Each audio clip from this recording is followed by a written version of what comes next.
ক'ব বিচাৰোঁ যে অসম চৰকাৰখনৰ কথা বৰ্তমান সুকীয়া। এইকাৰণে ক'ব খোজোঁ যে BTC চৰকাৰখন যিহেতু আছে, আমি BTC ইউনিয়নৰ তৰফৰ পৰাই আজি আমি কোকৰাঝাৰত উপস্থিত হৈছোঁ যে আমাৰ BTC চৰকাৰৰ অধীনত থকা এই হাজাৰ হাজাৰ ৰান্ধনীসকলক আমাৰ BTC চৰকাৰখনে চকু মেলি চাব লাগে। কাৰণ এইখন অসম চৰকাৰৰ লগত সম্পূৰ্ণ বেলেগভাৱে আঁতৰি আহিছে। শিক্ষা বিভাগটোৰ সম্পূৰ্ণ দায়িত্ব BTC চৰকাৰখনৰ ওচৰত আছে, প্ৰশাসনটোহে দিয়া নাই আমাৰ BTC চৰকাৰক। যিহেতু শিক্ষা বিভাগটো দিছে, গতিকে শিক্ষা বিভাগৰ কথাবিলাক কিয় আমাৰ এডুকেশ্যন ছাৰজনে আমাৰ চকু মেলি নাচায়।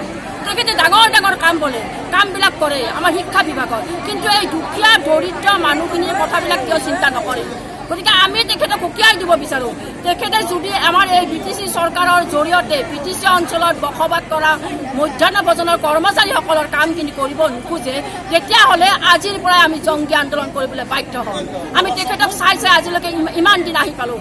আমাৰ 2017 চনতে BTC চৰকাৰৰ পৰা 200 টকাকৈ বঢ়াই দিছিলে। আমাক বিভিন্ন ধৰণৰ ডিৰেক্টৰ অফিচৰ পৰা ফৰ্মেটবিলাক দি পঠাইছিলে।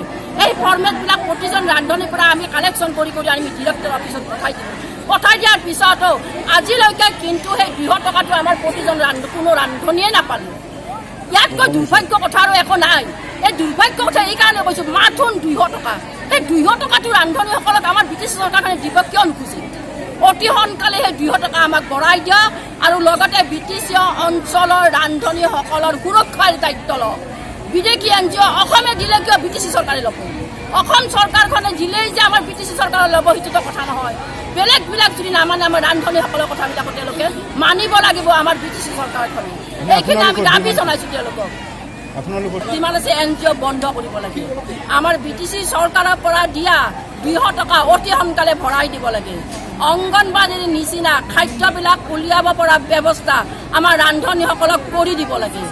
আৰু আমাৰ খাদ্যটো বছৰত 12 মাহে পোৱাৰ ব্যৱস্থা কৰিব লাগে আৰু মাননিবিলাক আমাৰ বঢ়াই দিব লাগে।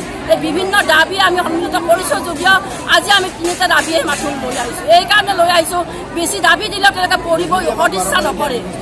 NGO ফাৰ্ষ্ট বন্ধ কৰিব লাগে। তেওঁলোকে যদি বন্ধ নকৰে, আমি মহিলাসকলে তেওঁলোকক NGO আমি বন্ধ কৰিম। আপোনালোকৰ